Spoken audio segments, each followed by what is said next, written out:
तो कहानी के शुरुआत में ही हमें 8 कैरेक्टर से इंट्रोड्यूस किया जाता है और ये सभी मिस्टीरियस सोल्जर आइलैंड के लिए ट्रैवल कर रहे थे। ये आइलैंड डेवन कोस्ट के पास था और आजकल काफी सुर्खियों में रहता था क्योंकि सभी लोग इस आइलैंड को लेके अलग अलग कहानियां बना रहे थे। ऐसा कहा जा रहा था कि इनिशियली इस आइलैंड को कोई मिलियनेयर खरीदा था लेकिन फिर वो इसे बेच दिया। Coming to those 8 characters, well पहले कैरेक्टर का नाम है जस्टिस वॉरग्रेव, जो कि अपने फर्स्ट क्लास कैरेज में सोल्जर आइलैंड के लिए ट्रैवल कर रहे थे। जस्टिस वॉरग्रेव को एक खत मिला था जो कि उनके एक पुराने दोस्त का था और उसी दोस्त ने इन्हें इस आइलैंड पे इनवाइट किया था। अब हालांकि ये खत कितनी वैध थी ये कोई नहीं कह सकता, लेकिन खत में लिखा था कि एक अनजान मिलियनेयर जिसका नाम मिस्टर ओवन है वो इस आइलैंड पे एक मैंशन खरीदा है और इसीलिए जस्टिस वॉरग्रेव का दोस्त उन्हें इस मैंशन पे बुला रहा था टू कैच अप। अब दूसरी कैरेक्टर जो इस आइलैंड पे जा रही थी उनका नाम है वेरा क्लेथॉर्न। वेरा एक थर्ड क्लास कैरेज में जा रही थी जहां उनके साथ 5 और यात्री थे। वेरा को इस आइलैंड पे उना नैन्सी ओवन यानी UNO इनवाइट की थी ताकि वेरा एज सेक्रेटरी काम कर सके। वेरा काफी लकी फील कर रही थी कि उन्हें ऐसी जॉब पोजीशन मिली है क्योंकि पास्ट में वेरा के साथ वर्क पे एक अजीब घटना हुई थी और उस घटना के बाद वेरा को इतनी अच्छी जॉब ऑफर मिलना मुश्किल था। वैसे मैं यहाँ क्लियर कर दूं कि जो भी घटना हुई थी उसमें वेरा दोषी नहीं पाई गई थी। अब वेरा के सामने ही अपना तीसरा कैरेक्टर बैठा है जिसका नाम है कैप्टन फिलिप लॉम्बार्ड और उसे भी इस आइलैंड पे बुलाया गया है। कैप्टन लॉम्बार्ड के बॉस उससे बोले थे कि आइलैंड वाले मैंशन के ओनर्स को किसी तरह का काम करवाना है जिसके लिए उन्हें कैप्टन लॉम्बार्ड की मदद चाहिए। कैप्टन लॉम्बार्ड वाज होपिंग कि उन्हें कोई इलीगल काम नहीं दिया जाए। वैसे वो हमेशा क्राइम वगैरह करके बच निकलने में माहिर थे और उन्हें लॉ एंड ऑर्डर तोड़ने में कोई प्रॉब्लम नहीं थी। लॉम्बार्ड काफी रूथलेस थे और उनकी पहली प्रायोरिटी वो खुद थे यानी सेल्फ प्रिजर्वेशन। अब अगली कैरेक्टर है मिस एमिली ब्रेंट जो कि इसी थर्ड क्लास कैरेज में थी और एमिली एक 65 इयर्स की कंजर्वेटिव वुमन थी। एमिली एक कैथोलिक बूढ़ी औरत थी और वो अपनी बिलीफ्स को लेके काफी ट्रेडिशनल थी। एमिली को सोल्जर आइलैंड आने की इनविटेशन किसी UNO से मिली थी। अब UNO से आप यूनाइटेड नेशंस मत समझ लेना, ये वही UNO है जो कि जस्ट मैं पहले बताया था, किसी के नाम के इनिशियल्स। UNO का कहना है कि वो एमिली से कुछ साल पहले एक गेस्ट हाउस में मिली थी और हालांकि एमिली को इस मुलाकात के बारे में कुछ याद नहीं है, स्टिल वो आइलैंड जा रही है क्योंकि शी इज होपिंग कि उसे किसी तरह का जॉब ऑफर किया जाएगा। अगला कैरेक्टर है जनरल मैकआर्थर और उसे अपना इन्विटेशन मिस्टर ओवन से मिला था। मिस्टर ओवन जनरल मैकआर्थर को खत में बताए थे कि वो जनरल के किसी मिलिट्री दोस्त के फ्रेंड हैं और आइलैंड पे सभी मिलिट्री वाले कैचअप करेंगे। यहाँ जनरल को ऐसा लग रहा था कि लोग उन्हें अवॉइड कर रहे हैं क्योंकि 30 साल पहले जनरल से जुड़ी कुछ तो रूमर फैली थी। जो भी हो, जनरल वाज हैप्पी कि उन्हें इनवाइट किया गया है, वो भी एक मिलिट्री कैचअप में। अब अगले कैरेक्टर हैं डॉक्टर आर्मस्ट्रॉन्ग जो कि एक यंग सक्सेसफुल डॉक्टर है और वो ड्राइव करके इस आइलैंड पे जा रहे हैं। डॉक्टर आर्मस्ट्रॉन्ग को कोई तो इंसान ये बोल के आइलैंड बुलाया था कि उसकी बीवी बीमार है और उन्हें डॉक्टर की जरूरत है, तो उस अनजान आदमी के बीवी को ट्रीट करने के लिए डॉक्टर को अच्छे पैसे मिलने वाले थे। यहाँ डॉक्टर आर्मस्ट्रॉन्ग सोच रहे होते हैं कि वो लकी है कि he got out of something bad जो कि 15 साल पहले हुआ था। नाउ एंथनी मास्टन नामक यंग इंसान भी ड्राइव करके इस आइलैंड पे जा रहा है और उसे ओवेंस ने इनवाइट करा है। ऑल्दो एंथनी को पता ही नहीं कि ये ओवेंस है कौन। एंथनी तो बस यहाँ मस्ती करने जा रहा था इस होप में कि आइलैंड पे दारू होगा और लड़कियां भी होंगी। एंथनी ऐसी ही जिंदगी जीता था जहां वो सिर्फ पार्टीज वगैरह करता रहता था। नाउ हमारा फाइनल कैरेक्टर है विलियम बलोर जो कि एक कैरेज में ट्रैवल कर रहा है टू द आइलैंड और वो एक प्राइवेट डिटेक्टिव है। बलोर को यहाँ ये बोल के बुलाया गया है कि उसे सभी लोगों पे नजर रखना है और इसके लिए उसे ठीक ठाक पैसे मिलेंगे। तो सभी लोकेशन पे पहुंचते हैं जहां से फ्रेड नामक सेलर बारी बारी से सबको बोट से आइलैंड पहुंचाता है। बातचीत से पता चलता है कि फ्रेड भी इस आइलैंड के owner mister and Mrs oven से नहीं मिला है और ये आइलैंड मेन लैंड से काफी दूर है, यानी food supplies and other things के लिए किसी को रोज बोट से आइलैंड तक आना होगा। तो जब सभी आइलैंड पहुंच जाते हैं तो इनकी मुलाकात वहां मिस्टर एंड मिसेस रॉजर्स से होती है जो कि यहाँ पे एज हाउसकीपर अपॉइंट किए गए थे बाय ओनर ओवेंस। हम जान पाते हैं कि मिस्टर एंड मिसेस रॉजर्स भी आज तक ओवेंस से नहीं मिले हैं and this was very odd for everyone. खैर सभी अपने अलॉटेड रूम्स में जाते हैं और यहाँ वेरा को अपने कमरे में एक नर्सरी राइम हैंगिंग दिखती है और ये राइम 10 सोल्जर बॉयज की थी। जिन्हें नहीं पता उन्हें मैं बता दूं कि 10 सोल्जर बॉयज ऐसी पोएम है जिसमें 10 सोल्जर बॉयज अलग अलग तरीके से मरते हैं and then there were none. फिलहाल स्क्रीन पे आपको वो राइम दिख रही होगी जिसे आप पॉज करके पढ़ सकते हैं। ध्यान रहे कि अभी आइलैंड पे 8 गेस्ट्स के साथ साथ 2 केयर टेकर्स भी हैं, यानी कुल मिलाकर 10 लोग। खैर तो कुछ देर बाद सभी गेस्ट्स बढ़िया डिनर करते हैं और वो नोटिस करते हैं कि टेबल पे 10 ग्लास सोल्जर फिगरीन्स रखे हुए थे टू रिप्रेजेंट सोल्जर आइलैंड। सभी सोच रहे थे कि अब तक यहाँ के owner mister and Mrs Owens इनसे मिलने क्यों नहीं आए, और इन्हीं टॉपिक्स पे बात करते हुए सभी ड्राइंग रूम में बैठ के कॉफी पीने लगते हैं। तभी एकदम से यहाँ एक क्लियर एंड लाउड वॉइस आती है जो कि इन 10 लोगों को अक्यूज करती है ऑफ ए स्पेसिफिक मर्डर जो कि इन्होंने पास्ट में किया था, और फिर ये बच निकले। इन बातों को सुनकर सभी लोग एकदम आग बबूला होने लगते हैं except justice Wargrave and Emily Brent. Lombard पाता है कि ये आवाज एक ग्रामोफोन से आ रही थी जो कि बगल वाले कमरे में बज रहा था, और इस ग्रामोफोन पे रॉजर्स रिकॉर्ड प्ले किया था। रॉजर्स कहता है कि हाँ, मैंने लगाया था रिकॉर्ड इस पे, लेकिन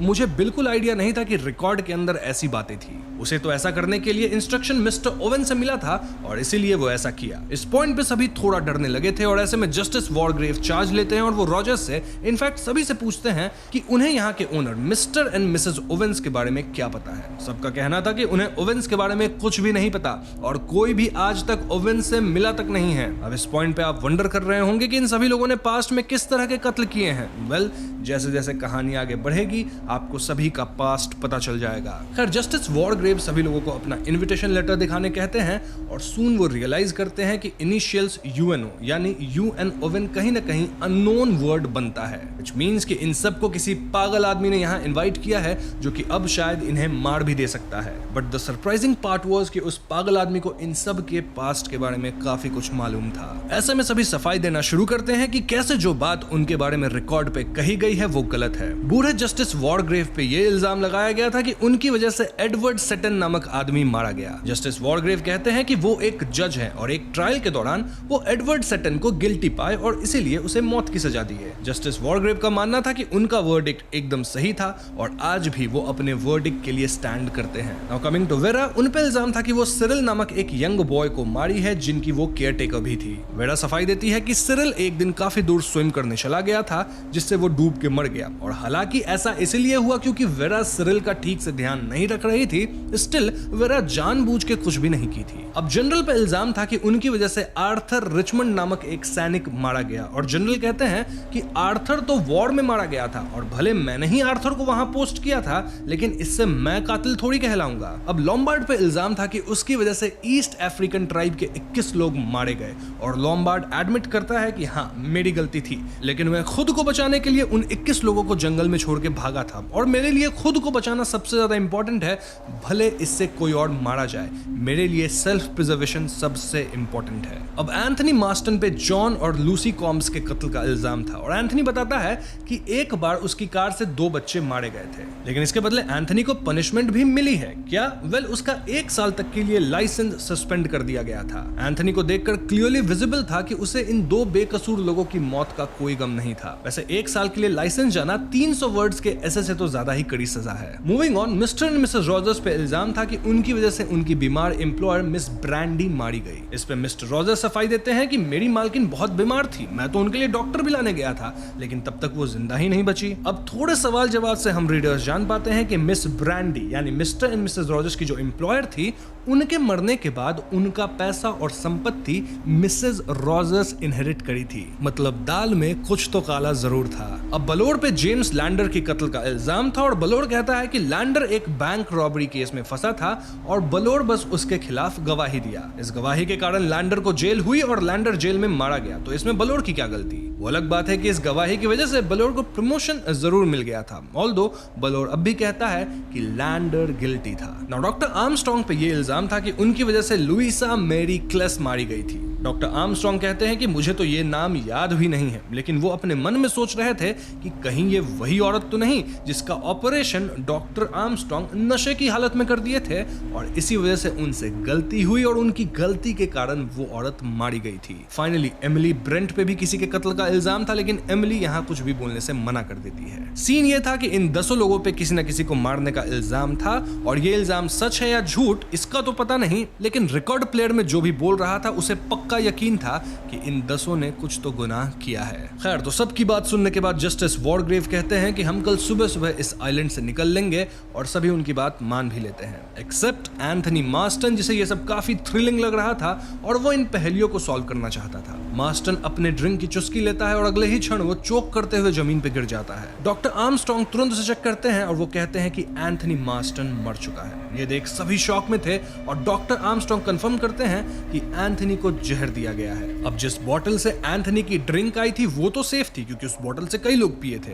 रादर एंथनी के गिलास में ही कोई जहर डाल दिया था। यहाँ कुछ लोग कहने लगते हैं कि मे बी एंथनी खुद को जहर देके मारा होगा, लेकिन इस बात का सेंस नहीं बन रहा था क्योंकि Anthony was young and full of life. अब इस पॉइंट पे मैं आप व्यूअर्स का उस 10 सोल्जर्स वाले पोएम की तरफ ध्यान खींचना चाहूंगा जिसका पहला लाइन था 10 little soldier boys went out to dine, one choked his little self and then there were 9। अब अगर आप गौर करें तो पोएम में जैसा लिखा था ठीक उसी तरह से एंथनी चोक करके मारा गया था। खैर इस पॉइंट पे यहाँ मौजूद कोई भी कुछ नहीं कर सकता था और सभी डिसाइड करते हैं कि वो अपने अपने कमरे में जाके सो जाएंगे और कल सुबह जब कोई मेनलैंड से आएगा तो सभी उसके साथ यहाँ से निकल लेंगे। अब अपने अपने कमरों में सभी लोग अपनी ख्यालों में खोए हुए थे। लाइक जस्टिस वार्डग्रेव सोच रहे थे कि मैंने सेटन के लिए सही ही फैसला दिया था, वो मुजरिम था और भले बाकी जूरर्स मानते थे कि वो इनोसेंट है, मुझे पता है कि वो इनोसेंट नहीं था। वहीं जनरल सोच रहे थे कि आर्थर तो वाकई मेरी वजह से ही मरा था। मैंने जानबूझकर आर्थर की ऐसी पोस्टिंग करी थी जहां वो जंग में मारा जाए। क्यों? क्योंकि आर्थर का मेरी बीवी के साथ अफेयर चल रहा था और ऐसे में मैं आर्थर को कैसे छोड़ देता। जनरल को हमेशा ये बात खाती रहती थी और अब जनरल मान रहे थे कि उन्हें उनके किए की सजा मिलने वाली है। And strangely general was looking forward to it. वहीं वेरा सोच रही होती है कि वो सिरिल की केयरटेकर थी और उन्हें सिरिल के अंकल ह्यूगो से प्यार था, लेकिन ह्यूगो और वेरा शादी नहीं कर सकते थे क्योंकि ह्यूगो के पास पैसे नहीं थे। वैसे अगर सिरिल लड़का नहीं बल्कि लड़की होती तो सारी संपत्ति ह्यूगो इनहेरिट करता। खैर नीचे मिस्टर रॉजर्स नोटिस करते हैं कि 10 ग्लास सोल्जर फिगरीन्स में से एक फिगरीन मिसिंग थी और उनकी वाइफ यानी मिसेस रॉजर्स उठ ही नहीं रही थी। मिस्टर रॉजर्स फौरन डॉक्टर आर्मस्ट्रांग को बुला लाते हैं और डॉक्टर आर्मस्ट्रांग मिसेस रॉजर्स को चेक करते हैं। कुछ ही सेकंड्स चेक करके डॉक्टर आर्मस्ट्रांग बताते हैं कि मिसेस रॉजर्स मर चुकी है। जी हाँ दोस्तों, एक और कत्ल हो चुका था और डॉक्टर आर्मस्ट्रांग पूछते हैं कि क्या मिसेस रॉजर्स सोने से पहले कुछ उल्टा सीधा खाई थी। इस पे मिस्टर रॉजर्स कहते हैं कि वो कुछ इधर उधर नहीं खाई थी एक्सेप्ट वो दवाई जो डॉक्टर आर्मस्ट्रांग ही उनको दिए थे। बेसिकली हुआ ये था कि कुछ घंटों पहले जब रिकॉर्ड प्ले हुआ था तब मिसेस रॉजर्स अपने ऊपर इल्जाम सुन के बेहोश हो गई थी और ऐसे में डॉक्टर आर्मस्ट्रांग कुछ मेडिसिन शॉट्स वगैरह देके मिसेस रॉजर्स की मदद किए थे। लेकिन अब तो मिसेस रॉजर्स मर चुकी हैं। अब तक सुबह भी हो चुकी थी और ब्रेकफास्ट टेबल पे डॉक्टर आर्मस्ट्रांग सभी को बताते हैं कि मिसेस रॉजर्स अब नहीं रही। डॉक्टर आर्मस्ट्रांग ये भी कहते हैं कि बिना ऑटोप्सी यानी पोस्टमार्टम के वो पता नहीं लगा सकते कि मिसेस रॉजर्स कैसे मरी हैं और इस आइलैंड पे तो ऑटोप्सी करने के लिए टूल्स है भी नहीं। ऑल्दो देख के यही लग रहा है कि वो किसी तरह के मेडिसिन स्पेशली स्लीपिंग पिल्स के ओवरडोज से मरी हैं। यहाँ एमिली का कहना था कि मिसेस रॉजर्स शायद गिल्ट में मर गई क्योंकि शायद मिसेस रॉजर्स वाकई में गुनहगार थी और वो अपने पुराने एम्प्लॉयर को मारी होगी। बेसिकली एमिली के हिसाब से मिसेस रॉजर्स को भगवान सजा दिए हैं। वहीं बलोर का मानना था कि मिसेस रॉजर्स को मिस्टर रॉजर मारा है क्योंकि जब से रिकॉर्ड पे इनके क्राइम के बारे में बताया गया था तब से मिसेस रॉजर्स बहुत डर गई थी। ऐसे में मिस्टर रॉजर को लगा होगा कि कहीं मेरी बीवी सारा सच ना उगल दे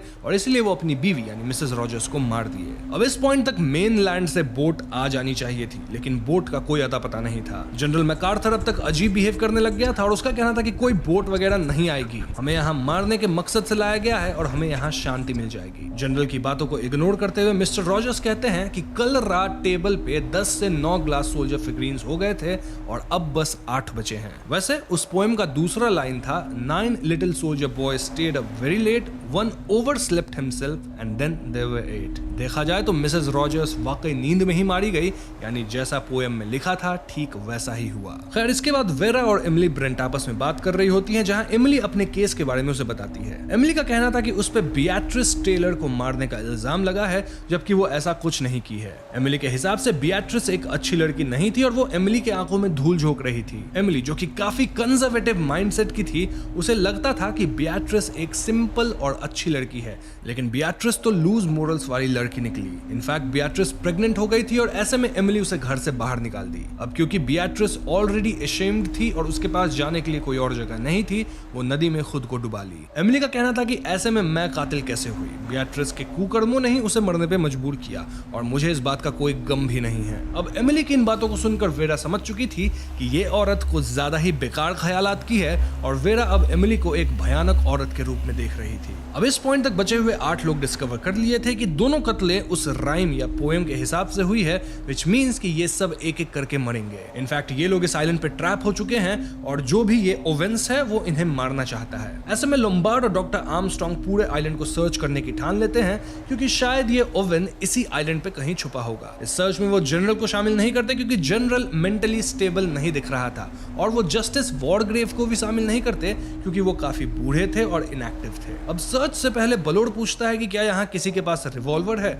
और लोम्बार्ड कहता है कि हाँ मेरे पास है। इस पे बलोड का शक लोम्बार्ड पे जाता है क्योंकि लोम्बार्ड आइलैंड पे रिवॉल्वर लेके क्यों आया। वहीं लोम्बार्ड का कहना था कि मैं हर जगह रिवॉल्वर लेके ही चलता हूँ। तो ये तीनों आइलैंड पे सर्च शुरू करते हैं और इन्हें ओशन के पास जनरल दिखते हैं जो कि अलग ही ट्रांस में थे। इट वाज क्लियर कि जनरल अपना मानसिक संतुलन खो चुके हैं। अब यहाँ जनरल की बात वेरा से होती है और जनरल का कहना था कि मैंने जानबूझकर आर्थर रिचमंड की पोस्टिंग वॉर वाले एरिया में की जिससे वो मारा गया। मैंने ऐसा इसलिए किया क्योंकि मैं अपनी पत्नी से प्यार करता था। वैसे आर्थर की मौत के बाद मेरी पत्नी पहले जैसी नहीं रही, वो आर्थर को मिस करती थी और कुछ समय बाद मेरी पत्नी भी मर गई। मुझे अपने कर्मों की सजा इस आइलैंड पे ही मिलेगी और कोई भी इस आइलैंड से जिंदा बच के नहीं निकल पाएगा। ये सब सुन के वेरा काफी डिस्टर्ब होती है और वो वापस मैंशन आती है। अब तक ब्लोड, डॉक्टर आर्मस्ट्रांग और लोम्बार्ड आइलैंड सर्च कर चुके थे और यहाँ छिपने की कोई जगह नहीं थी, ना ही उन्हें कोई मिला। इनफैक्ट मैंशन के अंदर भी इन्हें कोई अनजान इंसान नहीं मिलता एंड दिस मेंट कि कातिल इन्हीं बचे हुए 8 लोगों में से कोई एक है। ऐसे में सभी एक दूसरे को ब्लेम करने लगते हैं। लाइक ब्लोड का कहना था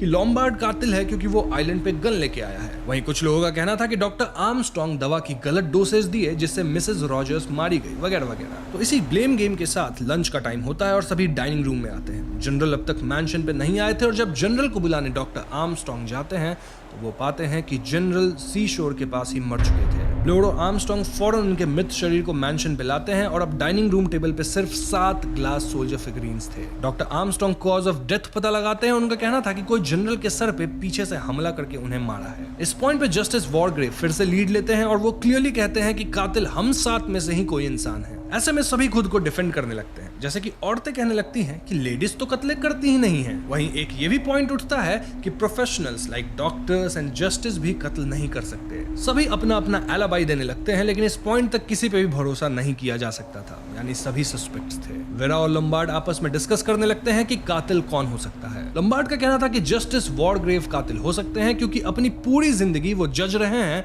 और इससे उनका दिमाग थोड़ा खराब हो गया होगा। वो खुद को गॉड ही मानने लगे होंगे और इसलिए लोगों को मार रहे हैं। वहीं वेरा का कहना था कि कातिल शायद डॉक्टर आर्मस्ट्रांग है क्योंकि 3 में से 2 कत्ले तो पॉइजन या मेडिसिन ओवरडोज से हुई है और इस तरह से यूजुअली एक डॉक्टर ही किसी इंसान को मार सकता है। इनफैक्ट डॉक्टर आर्मस्ट्रांग ही जनरल को लाने गया था तो वही जनरल को उधर पीछे से हमला करके मार दिया होगा। ये सुनकर लोम्बार्ड भी सोचता है कि हाँ, वेरा के पॉइंट्स में दम तो है। अब वेरा और लोम्बार्ड की तरह ही मिस्टर रॉजर्स और बलोड भी आपस में अपनी थियरीज बना रहे थे। वहीं जस्टिस वॉरग्रेव और डॉक्टर आर्मस्ट्रांग भी अपनी थियरीज बना रहे थे। देखा जाए तो ना सिर्फ लोगों को एक दूसरे पे शक था बल्कि अब थोड़ी ग्रुपिज्म भी हमें देखने को मिल रही थी। अकेली थी तो सिर्फ एमिली, जिसका मानना था कि हम 7 में से कोई कातिल नहीं है बल्कि कातिल तो बीएट्रिस टेलर है जो कि उसकी विक्टिम थी। वो ये बात एक नोटबुक में भी लिखती है एंड दिस प्रूव्स कि एमिली को कहीं ना कहीं मन में गिल्ट था कि उसकी वजह से बीएट्रिस मारी गई थी। उन्हें शायद लगने लगा था कि ये सब सुपरनैचुरल है और बीएट्रिस की आत्मा अपना बदला ले रही है सुपरनैचुरल वेज में।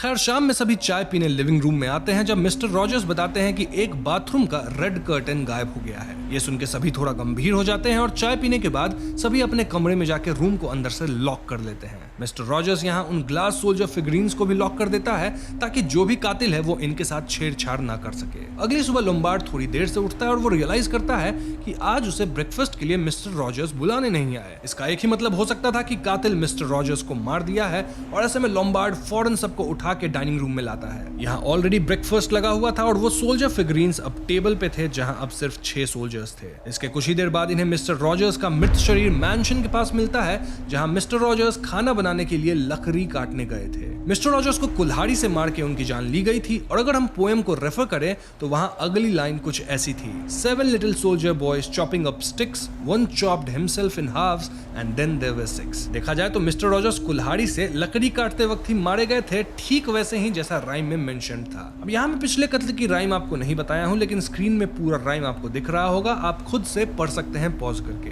खैर, इस सब से सभी एकदम डरे हुए थे, लेकिन किसी के मुंह से आवाज तक नहीं निकल रही थी। ऐसे में जस्टिस वॉरग्रेव कहते हैं कि ब्रेकफास्ट के आधे घंटे बाद हम सब मिलेंगे to discuss our next plans. सभी ब्रेकफास्ट करके अपने कमरे में जाने लगते हैं एक्सेप्ट एमिली, जिसे थोड़ा अजीब फील हो रहा था। उन्हें थोड़ी नींद से आने लगी थी और वो विंडो पे एक बी देखती है। एमिली अपने ख्यालों में खोई हुई थी जब अचानक उन्हें अपने गर्दन पे चुभन महसूस होती है, मानो किसी बी ने उन्हें काटा हो। इसके कुछ देर बाद सभी ड्राइंग रूम में एकत्रित होते हैं, लेकिन एमिली यहाँ नहीं थी। खोजने पे ये लोग एमिली को मृत पाते हैं और डॉक्टर आर्मस्ट्रॉन्ग कंफर्म करते हैं कि कोई तो एमिली को हाइपोडर्मिक सिरिंज से मारा है। लोम्बार्ड नोटिस करता है कि किलर इस कमरे में एक बम्बल बी भी छोड़ा था ताकि ये कत्ल भी राइम से मैच कर सके, क्योंकि राइम का अगला लाइन कुछ ऐसा था: 6 little soldier boys playing with a hive, a bumblebee stung one and then there were 5। यहाँ जस्टिस वॉरग्रेव तुरंत पूछते हैं कि घर में हाइपोडर्मिक सिरिंज आया कहां से, और डॉक्टर आर्मस्ट्रॉन्ग का कहना था कि मैं इसे लाया था क्योंकि डॉक्टर्स आमतौर पे ये लेके ट्रैवल करते हैं। डॉक्टर आर्मस्ट्रॉन्ग सभी को अपने कमरे पे अपना सिरिंज दिखाने ले जाते हैं, लेकिन उनका सिरिंज उनके बक्से से गायब था।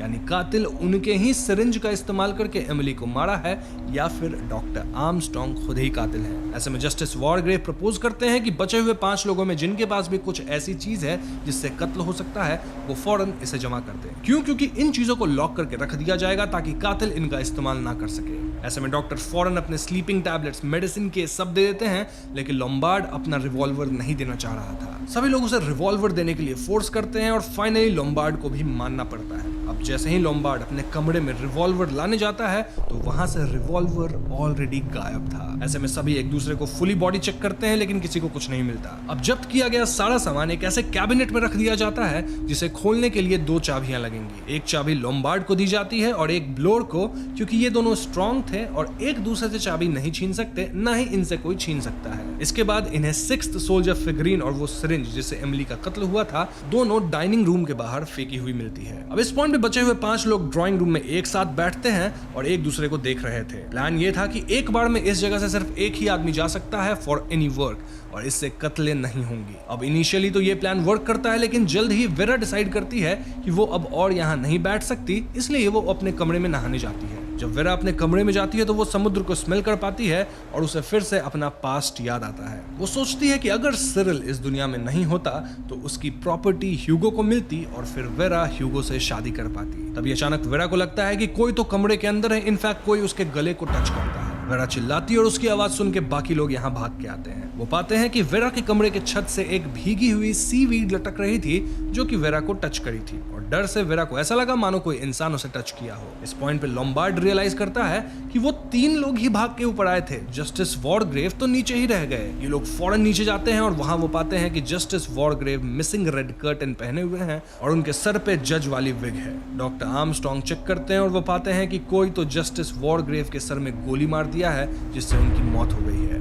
यहाँ अगेन राइम मैच कर रहा था, which was 5 little soldier boys going through a door, one stubbed his toe and then there were 4। मतलब ये सब एक डोर के थ्रू गए, लेकिन एक टो स्टब करके रह गया जो कि मारा भी गया। तो अब सिर्फ 4 लोग बचे हैं और ये लोग जस्टिस वॉरग्रेव के शरीर को उठाकर उनके कमरे में रख देते हैं। सभी की हालत खराब थी और सभी एक दूसरे पे शक कर रहे थे। स्टिल चारों चुपचाप डिनर करके अपने अपने कमरे में चले जाते हैं। अब लोम्बार्ड पाता है कि उसकी रिवॉल्वर वापस उसके कमरे के ड्रॉर में थी। वहीं वेरा अपने कमरे में पड़ी पड़ी सोच रही थी कि कैसे वो जानबूझकर सिरिल को काफी दूर तैरने के लिए बोल दी, जिससे सिरिल डूब के मारा गया। वेरा वाज श्योर कि किसी को उस पर शक नहीं होगा कि वो सिरिल को प्लान करके मारी है, लेकिन शायद ह्यूगो ये बात समझ गया, क्योंकि ह्यूगो उस घटना के बाद वेरा से कभी बात ही नहीं किया। वेरा अपने कमरे में सीलिंग पे एक हुक देखती है और सोचती है कि शायद इसी से सीवीड लटका होगा। वहीं ब्लोर अपने कमरे में पड़ा पड़ा ये सोच रहा था कि अगर मैं कातिल को पकड़ लूं तो ये सब खेल ही खत्म हो जाएगा। ब्लोर को एक आउटसाइड नॉइज सुनाई देती है और ब्लोर तुरंत बाहर निकल के बचे हुए लोगों के रूम्स चेक करता है। सभी अपने कमरे में थे एक्सेप्ट डॉक्टर आर्मस्ट्रॉन्ग। ऐसे में ब्लोर और लोम्बार्ड मिलकर डॉक्टर आर्मस्ट्रॉन्ग को ढूंढने लगते हैं और वो वेरा को सजेस्ट करते हैं कि वो अपना कमरा बंद कर ले और कमरा तब तक ना खोले जब तक ब्लोर और लोम्बार्ड वापस ना आ जाए। तो कुछ समय बाद ब्लोर और लोम्बार्ड वापस आते हैं और उनका कहना था कि डॉक्टर आर्मस्ट्रॉन्ग पूरे आइलैंड पे कहीं नहीं है। इनफैक्ट अब टेबल पे सिर्फ 3 सोल्जर बॉय फिगरिंग्स दिख रहे थे। तो अब ये तीनों यानी ब्लोर, लोम्बार्ड और वेरा एक साथ किचन में ब्रेकफास्ट करते हैं और इनका मानना था कि डॉक्टर आर्मस्ट्रॉन्ग मर चुका है, तभी तो सिर्फ 3 सोल्जर फिगरिंग्स बचे हैं। ऐसे में ब्लोर लोम्बार्ड को कातिल मानने लगता है क्योंकि लोम्बार्ड के पास रिवॉल्वर था। वेरा कहती है कि अगर हम राइम या फिर पोएम पे ध्यान दे तो राइम में कुछ ऐसा लिखा है, 4 little soldier boys going out to sea, a red herring swallowed one and then there were 3। Vera का मानना था कि डॉक्टर आर्मस्ट्रॉन्ग ही रेड हेरिंग है और वो मरा नहीं है बल्कि इसी आइलैंड पे कहीं छुपा हुआ है। अब जिन्हें नहीं पता उन्हें मैं बता दूं कि रेड हेरिंग का मतलब होता है एक मिसलीडिंग क्लू, यानी कुछ ऐसा जिससे लोगों को असली मुद्दे से भटकाया जा सके। तो मे बी डॉक्टर आर्मस्ट्रांग इन सबको भटका रहे थे और वही कातिल हैं। ऐसे में ये लोग फिर से आइलैंड खोजते हैं, लेकिन डॉक्टर आर्मस्ट्रांग का कोई अता पता नहीं था। तीनों डिसाइड करते हैं कि वो लोग अब बाहर ही रहेंगे एक दूसरे के सामने, ताकि आगे कुछ अनहोनी ना हो। खैर कुछ समय बीतता है और लंच टाइम आ जाता है, जब बलोड कहता है कि वो लंच करने अकेले मैंशन में जाएगा। वो वेरा और लोम्बार्ड को बाहर ही छोड़ के अंदर जाता है। बलोड के जाते लोम्बार्ड वेरा से कहता है कि हो ना हो बलोड ही कातिल है। वेरा कहती है कि मुझे तो लगता है कि कोई सुपरनैचुरल एंटिटी ऐसा कर रही है। इनकी बातचीत के दौरान वेरा काइंड ऑफ कन्फेस करती है कि सिरिल को वो जानबूझकर दूर तक स्विम करने भेज दी, जिससे सिरिल डूब के मारा गया था। तभी अचानक इन्हें कुछ क्रैश करने की आवाज सुनाई देती है और ये दोनों आवाज की तरफ बढ़ते हैं। दोनों पाते हैं कि टेरेस पे बलोड मृत पड़ा था और कोई तो उसके सर को एक बियर शेप्ड क्लॉक से क्रश कर दिया था। अब वेरा और लोम्बार्ड तो एक दूसरे के ही साथ थे, यानी ये काम पक्का डॉक्टर आर्मस्ट्रांग का ही होगा। ऐसे में ये दोनों सुबह तक बीच पे ही वेट करते हैं और सुबह इन्हें दूर पे कुछ कपड़ों की बंडल दिखती है। नजदीक जाने पे ये पाते हैं कि वो कोई कपड़ों का बंडल नहीं था, बल्कि डॉक्टर आर्मस्ट्रांग की मृत शरीर थी एंड इट वाज क्लियर कि उनकी डूबने से मौत हुई है। इस मोमेंट पे वेरा और लोम्बार्ड स्लोली एक दूसरे को देखते हैं, क्योंकि आइलैंड पे तो सिर्फ यही दो बचे थे। ये दोनों अब एक दूसरे पे शक करने लग गए थे, जबकि दोनों ये बात सोच ही नहीं रहे थे कि ब्लोड तो तब मारा गया जब ये दोनों एक दूसरे के साथ थे। खैर ये दोनों मिलकर डॉक्टर आर्मस्ट्रांग की बॉडी को मूव करते हैं और इसी दौरान लोम्बार्ड पाता है कि उसका रिवॉल्वर गायब है। वेरा चालाकी से लोम्बार्ड का रिवॉल्वर ले ली थी और जब तक लोम्बार्ड वेरा के ऊपर झपटता, वेरा लोम्बार्ड को रिवॉल्वर से शूट कर देती है। ये गोली सीधा लोम्बार्ड के दिल के आर पार हो जाती है, जिससे लोम्बार्ड वहीं पे मारा जाता है। अब इस आइलैंड पे वेरा अकेली बची थी और वो कंप्लीट शॉक में थी। वेरा इन इंसिडेंट से ट्रॉमेटाइज थी, लेकिन अब उसे मरने का डर नहीं था क्योंकि वो आइलैंड पे अकेली थी। इससे ये भी प्रूव होता है कि वेरा भी कातिल नहीं थी। वो खाने के लिए मैंशन के अंदर जाती है और वहां डाइनिंग टेबल पे 3 सोल्जर बॉय फिगरेन्स थे। वेरा 2 को फेंक देती है और एक अपने हाथ में रख लेती है, डिपिक्टिंग कि वो बच गई। अब जब वो अपने कमरे में जाने लगती है तो उसे राइम की आखिरी लाइन याद आती है। वेरा को लगता है कि आखिरी लाइन थी, one little soldier boy left all alone, he got married and then there were none. लेकिन दोस्तों ये ओरिजिनल लाइन नहीं थी। ओरिजिनल लाइन क्या है, या तो आपने पढ़ लिया होगा पोएम देख के, या फिर मैं आगे बता ही दूंगा। वैसे यहाँ मैं पूरी राइम स्क्रीन पे दिखा ही रहा हूँ, तो जिन कत्लों को मैं राइम से मैच नहीं किया हूँ, आप खुद वीडियो पॉज करके उसे मैच कर सकते हैं। एनीवेज वेरा को सडनली फील होता है कि घर में कोई और है और उसे ऐसा लगने लगा था कि शायद हुगो यहाँ उसका इंतजार कर रहा है उससे शादी करने के लिए। ध्यान रहे कि वेरा को लग रहा था कि लास्ट लाइन है he got married and then there were none. Vera फौरन अपने कमरे में जाती है जहां हुक से एक न्यूज लटक रहा था और वहां एक चेयर भी था, एज इफ किसी ने फांसी लगाने का सेटअप किया हो। इस पॉइंट पे वेरा को पोएम की ओरिजिनल लाइन याद आ जाती है और उसे लगता है कि हुगो शायद ऐसा ही चाहता है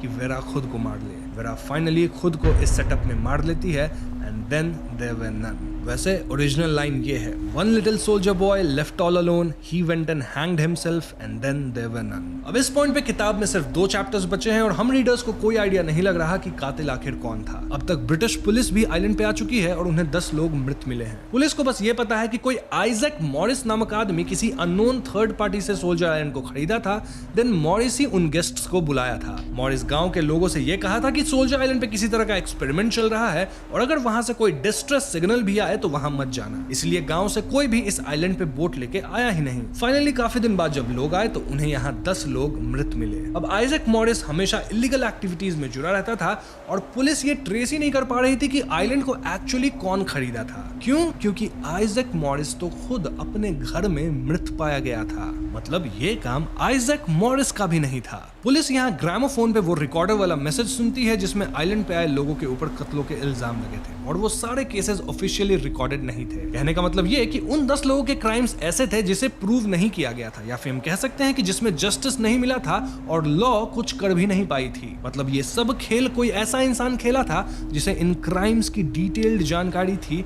और वो जस्टिस सर्व करना चाहता था। पुलिस को यहाँ वेरा, एमिली और ब्लोर की डायरी एंट्रीज भी मिलती हैं, लेकिन इन एंट्रीज से भी कुछ जज नहीं किया जा सकता था। सबसे अजीब बात तो ये थी कि जिस चेयर पे खड़ी होकर वेरा अंत में अपनी जान दी थी वो चेयर वॉल से टिकी हुई थी। इसका मतलब ये कि जब वेरा मरी थी उसके बाद भी कोई तो इस आइलैंड पे जिंदा था, तभी तो वो चेयर को वॉल से टिका दिया। लेकिन यहाँ तो पुलिस को 10 लोगों की लाश मिली थी। अब हो सकता है कि कोई यहाँ 11th पर्सन हो, राइट?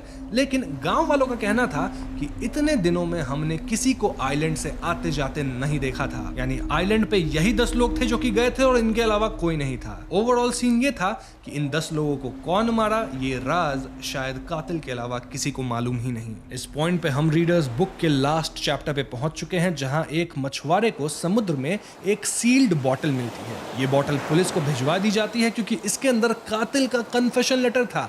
इनफैक्ट लेटर में क्लियरली बताया गया था कि कातिल कैसे 10 लोगों को मारा। कातिल का कहना था कि मैं बचपन से फैंटेसी से भरा हुआ था और मैं कई चीजें इमेजिन करता था, इसलिए मैं अपना कन्फेशन लेटर इस बॉटल में डाल के समुद्र में फेंक रहा हूं ताकि कभी तो ये किसी को मिलेगी। बचपन से मुझे मौत देखने में एक सैडिस्टिक प्लेजर मिलता था। इनफैक्ट मैं लोगों को मारना भी चाहता था, लेकिन मेरे अंदर बहुत स्ट्रॉन्ग सेंस ऑफ जस्टिस भी थी, यानी मैं इनोसेंट लोगों को सफर करते नहीं देख सकता, इसलिए मुझे सिर्फ गुनहगारों को मरते देख बड़ा मजा आता था। तभी तो मैं लीगल प्रोफेशन ज्वाइन किया। जब भी मैं गुनहगारों को सजा सुनाता मुझे उन्हें तड़पते देख बहुत मजा आता था। लेकिन कुछ समय बाद मुझे एहसास हुआ कि सिर्फ क्रिमिनल को डेथ सेंटेंस देना काफी नहीं है, मुझे खुद अपनी हाथों से भी उन्हें मारना है। मेरे किए कत्ल एक आर्ट की तरह है और मैं थिएट्रिकल वे में लोगों को मारना चाहता था। लेकिन ऑफ कोर्स मैं इनोसेंट लोगों को नहीं मार सकता ना, इसलिए मैंने ऐसे लोगों को चुना जो क्रिमिनल्स तो थे लेकिन वो कानून के हाथों से बच निकले थे। मैं जस्टिस वॉरग्रेव उन चुने गए लोगों को अपने हाथों से मारना चाहता था।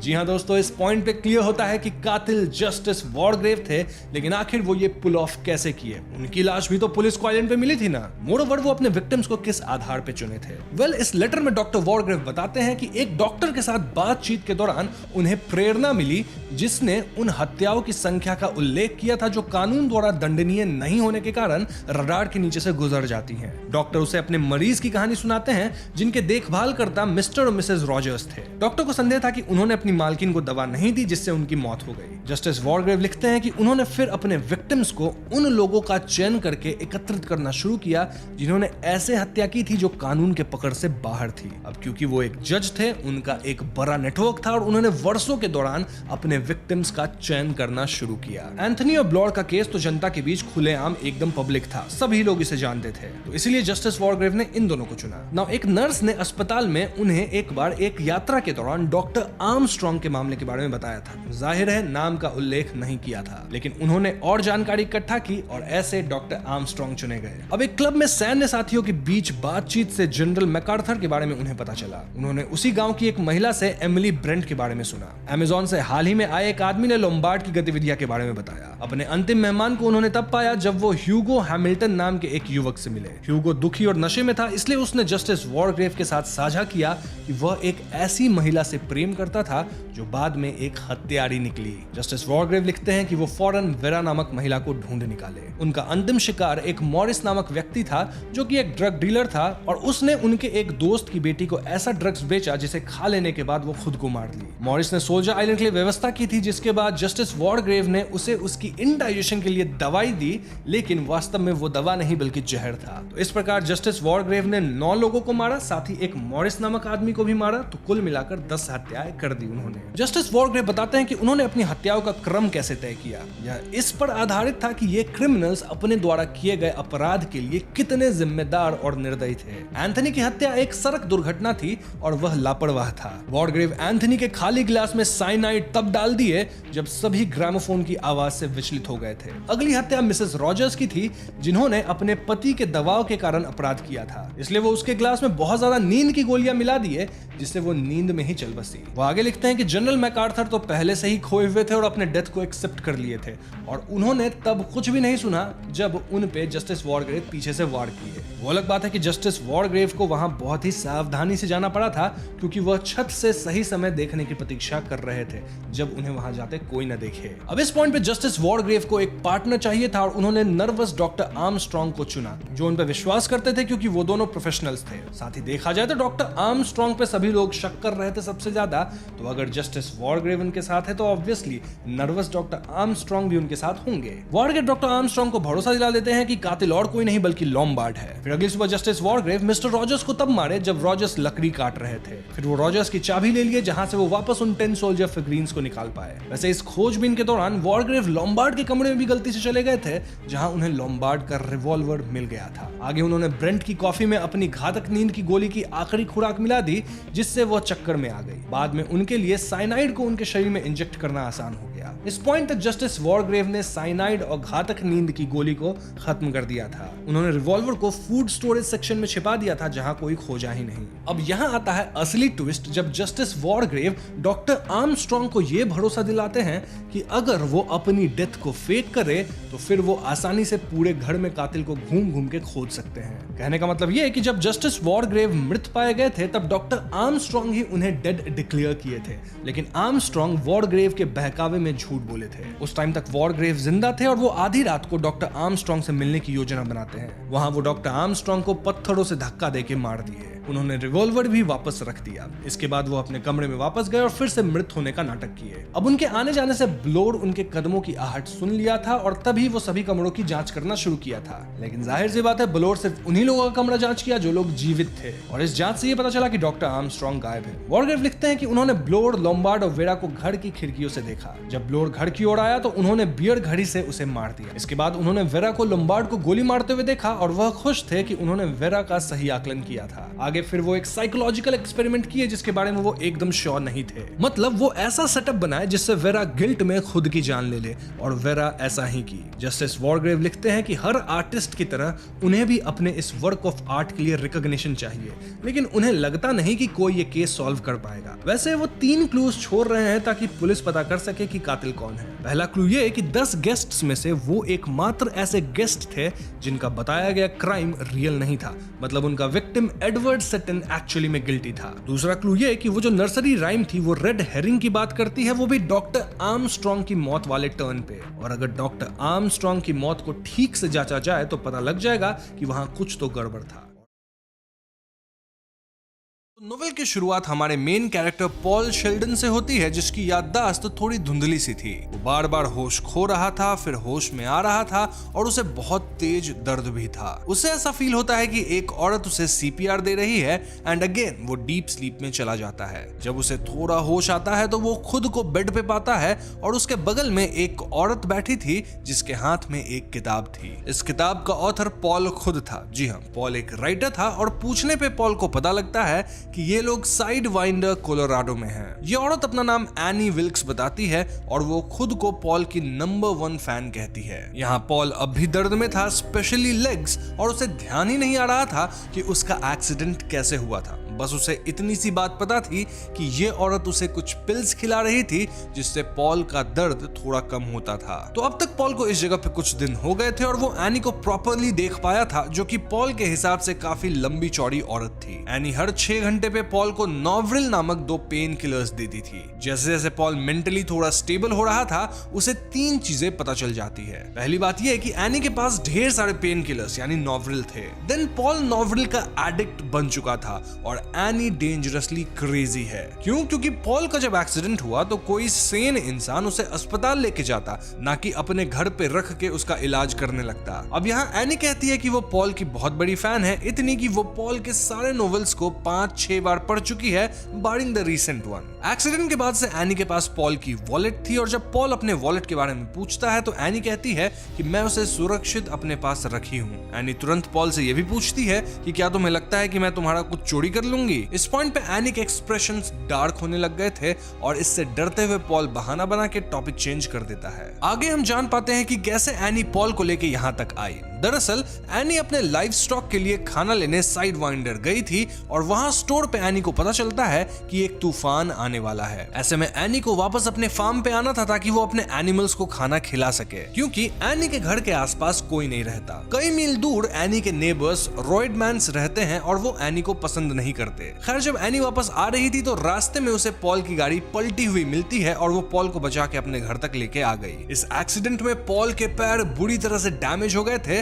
इतने कि पॉल अब भी उन्हें बिना तीव्र दर्द के हिला भी नहीं सकता था। इन बातों के थ्रू हम एक इंटरेस्टिंग चीज जान पाते हैं विच वाज कि एनी के एक पिग का नाम मिजरी है और पॉल जो किताबें लिखता है उनमें उसकी जो मेन कैरेक्टर है उसका भी नाम मिजरी ही है। खैर अब पॉल को याद आता है कि आखिर उसका एक्सीडेंट कैसे हुआ था। वो अपने यूजुअल होटल में था जहां वो अपनी किताबें लिखता है सिंस 1974 और तुरंत ही वो अपनी एक नई नोवेल फास्ट कार्स कंप्लीट किया था। वैसे फास्ट कार्स अभी तक पब्लिश नहीं हुई थी, बस उसकी एक मैन्युस्क्रिप्ट तैयार हुई थी। और पॉल की जो latest publish novel misery child थी उसमें पॉल ने अपनी बुक की मेन कैरेक्टर मिजरी को ही मार दिया था and he was very happy about it. क्यों? क्योंकि उसे मिजरी कैरेक्टर पसंद नहीं थी। तो उसी को सेलिब्रेट करने और नए किताब फास्ट कार्स को कंप्लीट करने की खुशी में पॉल पी के गाड़ी ड्राइव करने निकलता है और बगल से सिगरेट लेने के चक्कर में उसका एक्सीडेंट हो जाता है। फिर एक्सीडेंट के बाद तो एनी उसे बचा के अपने घर ले ही आई और पिछले 2 हफ्ते से पॉल यही है जहां उसका खाना पीना आईवी से चल रहा था और उसके पैर टूट के बिल्कुल नाकाम पड़ चुके थे। एनीवेज कुछ समय के बाद एनी नॉवल और पानी लेके आती है और यहाँ एनी रिवील करती है कि वो फाइनली पॉल की लेटेस्ट बुक मिजरीज चाइल्ड खरीद के ले आई है जिसे अब वो पढ़ेगी। पॉल यहाँ दर्द में एनी से नॉवल मांग रहा था लेकिन वो पॉल को इग्नोर करते हुए अपनी ही बात किए जा रही थी। एनी कहती है कि उसे पॉल के बैग में रखे उसकी आने वाली किताब फास्ट कार्स की मैन्युस्क्रिप्ट मिली है जिसे वो पढ़ेगी। यहाँ अगेन पॉल बार बार एनी से पेन किलर मांग रहा था और फाइनली एनी उसे पेन किलर देती तो है लेकिन बिना पानी के। वो कहती है कि पॉल एक बेबी की तरह है लेकिन अच्छा वाला। इनफैक्ट वो और पॉल यहाँ खुश रहने वाले हैं। अब इस पॉइंट तक पॉल को समझ आ गया था कि एनी बहुत अजीब है जो कि उसे यहाँ से जाने नहीं देगी शायद, लेकिन पॉल के पैर में इतनी तेज दर्द थी कि ना तो वो हिल सकता था और उसे हमेशा नॉवरिल चाहिए होता था टू रिड्यूस द पेन। अगली सुबह एनी पॉल के लिए सूप लाती है और यहाँ वो कंप्लेन करती है कि कैसे पॉल की किताब फास्ट कार्स अच्छी नहीं है। एनी गुस्सा होने लगती है और गुस्से में ही सूप पॉल पे गिर जाती है। इसके लिए एनी पॉल को ही ब्लेम करती है और पॉल डर के मारे सॉरी भी कहता है। एनी यहाँ गुस्से में सूप वाली बोल दीवार पे दे मारती है एंड देन काम डाउन होके कहती है कि मैं थोड़ी शॉर्ट टेम्पर्ड हूँ। पॉल दोबारा सॉरी कहता है और एनी कहती है कि तुम्हें सॉरी होना भी चाहिए for this nonsense book. Any decides कि वो फास्ट कार्स पढ़ने के बजाय अब मिजरीज चाइल्ड पढ़ेगी। अब आगे एनी का बर्ताव और बदलता है। फॉर एग्जाम्पल वो पॉल को टाइम पे उसका पेन किलर तो देती है लेकिन वो पॉल को इसे गंदे फ्लोर वॉश किए हुए सोपी वाटर के साथ लेने कहती है। पॉल डरते हुए गंदे पानी के साथ पिल्स खाता है। अब अगले कुछ दिनों में पॉल डिड्यूस कर लिया था कि एनी पक्का पहले नर्स रह चुकी है, तभी उसे इंसानों की देखभाल करने की इतनी नॉलेज है। ऑल्दो एनी को जरूर उसके जॉब वगैरह से निकाला गया होगा क्योंकि वो नॉर्मल औरत बिल्कुल नहीं है। इस पॉइंट तक पॉल एनी से इतना डरने लगा था कि उसे एनी के नाइटमेयर्स भी आने लग गए थे। खैर अगली सुबह एनी पॉल के कमरे में आती है और एनी काफी गंभीर और गुस्से में थी। क्यों? क्योंकि वो मिजरीज चाइल्ड बुक खत्म कर ली थी और उसे पता चल गया था कि किताब में पॉल मेन कैरेक्टर मिजरी को मार दिया है। एनी इससे बिल्कुल खुश नहीं थी और पॉल डरते हुए एक्सप्लेन करता है कि वो कहानी 1871 में सेट है जब औरतें चाइल्ड बर्थ के दौरान काफी ज्यादा मारी जाती थी और ऐसे ही मिजरी भी मारी गई। लेकिन एनी का कहना था कि पॉल ही इस इमेजिनरी कैरेक्टर मिजरी का कत्ल किया है क्योंकि पॉल ही तो किताब लिखा है। एनी का गुस्सा बढ़ते जा रहा था एंड इन द एंड वो पॉल को उसके कमरे में ही लॉक करके कहीं तो चली जाती है। अब भले आप लिसनर्स को ये बात नॉर्मल लग रही होगी लेकिन लेट मी टेल यू कि एनी पॉल को 51 घंटे यानी 51 आवर्स के लिए यहाँ अकेला छोड़ दी थी। जी हाँ दोस्तों, पॉल 51 आवर्स से दर्द में था, भूखा था, प्यासा था, हिल तक नहीं सकता था और बिस्तर पे एक पोजीशन में ही सरवाइव करने की कोशिश कर रहा था। इस दौरान पॉल पहली बार थोड़ा बहुत हिल के अपना ब्लैंकेट्स हटा के अपने लेग्स को देख पाया और उसके पैर का लेफ्ट नी बुरी तरह से टूटा हुआ था। इनफैक्ट दोनों पैर में एल्युमिनियम क्रचेस से किसी तरह स्प्लिंट लगाए गए थे। इन शॉर्ट पॉल के पैर बहुत ज्यादा बुरी हालत में थे जिससे शायद वो लाइफ टाइम फुली हील ना कर पाए। एक पॉइंट पे तो पॉल इतना प्यासा भी था कि वो अपने खुद के पी को हाथ में कलेक्ट करके पीने की कोशिश भी करता है। खैर एनी 51 घंटे बाद वापस आती है और उसका कहना था कि वो पॉल की मदद करेगी लेकिन उससे पहले पॉल को कुछ करना होगा। क्या? वेल एनी चाहती थी कि पॉल अपने अपकमिंग बुक फास्ट कार्स के मैन्युस्क्रिप्ट को अपनी हाथों से जला दे क्योंकि ये किताब एनी के हिसाब से बेकार थी। अब पॉल के पास अपनी इस रिसेंटली लिखी किताब के मैन्युस्क्रिप्ट की दूसरी कॉपी नहीं थी, यानी अगर ये मैन्युस्क्रिप्ट जला तो पॉल के सालों का मेहनत बर्बाद हो जाएगा, किताब छप ही नहीं पाएगी। इसलिए पॉल पहले तो मना करता है लेकिन एनी पॉल को 4 नॉवल पिल्स देने का वादा करती है। अब नॉवरिल पिल्स के कारण ही तो पॉल का दर्द कम होता था, तो ऐसे में पॉल न चाहते हुए भी फास्ट कास्ट के मैन्युस्क्रिप्ट को जला देता है और एनी फिर उसे नॉवरिल देती है। दवा खा के पॉल को नींद आने लगती है और पॉल मन में सोचता है कि वो एनी को जान से मार डालेगा। अब जब पॉल की नींद खुलती है तो वो खुद को व्हील चेयर पे पाता है। एनी कहती है कि वही पॉल को व्हील चेयर पे बैठाई है एंड ये उसकी तरफ से पॉल के लिए गिफ्ट है। वैसे एनी का कहना था कि वो पॉल को एक और गिफ्ट कल देने वाली है। तो हाँ, अगली शाम एनी पॉल को उसका सेकंड गिफ्ट देती है विच वाज अ टाइपराइटर। जी हाँ दोस्तों, एनी चाहती थी कि पॉल अब एक नई किताब लिखे जिसमें वो कैरेक्टर मिजरी के रिटर्न को बढ़िया से प्रस्तुत करे। पॉल कहता है कि मिजरी तो लास्ट नोवेल में मारी गई, लेकिन एनी वाज लाइक उसे कैसे भी वापस लाओ। इनफैक्ट अगर पॉल मिजरीज रिटर्न को फिनिश करेगा तो वो उसे जाने देगी। इस पॉइंट पे पॉल को भी पता था कि एनी उसे कभी नहीं जाने देने वाली। स्टिल पॉल अग्रीज कि वो मिजरीज रिटर्न नोवेल लिखना शुरू करेगा। ये सुन के एनी वाज वेरी हैप्पी और वो पॉल के लिए सब कुछ जुगाड़ करने लगती है। लाइक इस मिजरी बुक सीरीज के सारे बुक्स को एक जगह बाइंड करना ताकि पॉल उसे रेफर कर सके while writing the new book. Then Paul का अच्छे से ख्याल रखना ताकि पॉल बुक लिखने में सक्षम हो सके, वगैरह वगैरह। तो अगली सुबह एनी पॉल को उसके व्हील चेयर पे बिठा के विंडो के पास ले जाती है और कई हफ्तों बाद पॉल पहली बार डायरेक्ट सनलाइट को अपने स्किन पे फील कर पा रहा था। यहाँ पॉल एनी के द्वारा लाए गए टाइपिंग पेपर्स को चेंज करने कहता है और इस पे एनी कहती है कि वो सबसे महंगा टाइपिंग पेपर लेके आई है। इस पे पॉल वाज लाइक हर महंगी चीज बेस्ट नहीं होती। ये सुन के एनी वापस गुस्सा होने लग गई थी और एनी कहने लगती है कि तुम किताब लिखने के बजाय बहाने बना रहे हो। इस पे पॉल टाइपिंग पेपर्स को लेके कुछ टेक्निकल बातें कहने लग जाता है जिसे सुनकर एनी थोड़ा कन्विंस होती है। एनी दूसरा टाइपिंग पेपर लाने के लिए मान तो जाती है, हाउएवर वो पॉल को क्लियर वार्निंग देती है कि अगर मेरे साथ माइंड गेम्स या चालाकी करने की कोशिश करोगे तो वो भारी पड़ेगा। मैं भले भोंदू दिखती होंगी लेकिन एक्चुअली में मुझे बेवकूफ नहीं बनाया जा सकता है। इसके बाद एकदम से एनी पॉल की तरफ चार्ज करके उसकी लेफ्ट नी पे एक मुक्का मार देती है। जी हाँ दोस्तों, एनी वाज क्रेजी और इस मुक्के से पॉल दर्द में बहुत चिल्लाता है एंड एनी वाज लाइक कि खूब चिल्लाओ क्योंकि यहाँ तुम्हारी चीख कोई नहीं सुनेगा। सब मुझे पागल समझते हैं और इसलिए मेरे घर पे कोई भी नहीं आता। एनी ये तक बताती है कि उसे पहले किसी केस में कन्विक्ट भी किया गया था लेकिन उसे गिल्टी प्रूव नहीं किया जा सका। ऑल्दो सब लोग आज तक यही सोचते हैं कि एनी वाज गिल्टी और यहाँ एनी क्रीपली स्माइल करके कहती है कि सब लोग सही सोचते हैं। खैर, तो इसके बाद एनी नए टाइपिंग पेपर्स लाने जाती है और एनी के जाते पॉल तुरंत एक बॉबी पिन की मदद से अपनी लॉक डोर को किसी तरह ओपन करता है। फिर बड़ी मुश्किल से वो दर्द में कराहते हुए व्हील चेयर पे ही गुरक के अब बाहर निकलता और बाथरूम में से कुछ नॉवरिल पिल्स चुरा लेता है। पॉल को यहाँ घर में एक टेलीफोन भी मिल जाती है, ऑल्दो ये फोन काम नहीं कर रही थी। तभी एकदम से पॉल को एनी के कार की आने की आवाज सुनाई देती है और वो हड़बड़ाते हुए व्हील चेयर चला के अपने कमरे में वापस भागता है। हड़बड़ी में डोर के लॉक में बॉबी पिन टूट के अटक गया था और नॉवरिल पिल्स पॉल के लैब में ही रह गए थे। अब जब एनी कमरे में आती है तो उसे पॉल पे थोड़ा शक होता है क्योंकि वो लैब में कुछ तो छिपा रहा था और पॉल पसीने में लथपथ भी था। लेकिन पॉल किसी तरह बहाना बना देता है कि उसे बहुत दर्द है और वो हाथ से अपनी पी को रोकने की कोशिश कर रहा है। फॉर्चुनेटली एनी पॉल के बहानों को मान लेती है और उसकी दवा लाने चली जाती है। मौका पाके पॉल नॉवरिल पिल्स को अपने मैट्रेस के नीचे छिपा देता है और जब एनी आती है तो पॉल उसके द्वारा दिया गया पिल्स खा के सो जाता है। तो इस पॉइंट से शुरू होता है नोवेल का दूसरा भाग विच इज कॉल्ड मिजरी। इस भाग में पॉल जबरदस्ती मिजरीज रिटर्न किताब लिखने लगा है और वो जबरदस्ती इसे एनी विल्क्स को डेडिकेट कर रहा है। पॉल किताब के 3 पन्ने लिखता है जहां डॉक्टर की मदद से मिजरी फाइनली बच गई और पिछले किताब में दिखाई गई मौत मिजरी के हस्बैंड की बस इमेजिनेशन थी। अब एनी इसे पढ़ती और वो इससे बिल्कुल खुश नहीं थी। क्यों? क्योंकि ये जबरदस्ती वाली रिटर्न लग रही थी। एनी के हिसाब से कहानी में काफी कंटिन्यूटी एरर है। फॉर एग्जांपल, पिछले किताब में डॉक्टर को आने में देर हो गई थी, तो ऐसे में यहाँ डॉक्टर कैसे समय पे पहुंच गया? नाउ एज यूजुअल एनी का गुस्सा बढ़ने लगा था और वो पॉल की तरफ गुस्से में बढ़ती है। ऑल्दो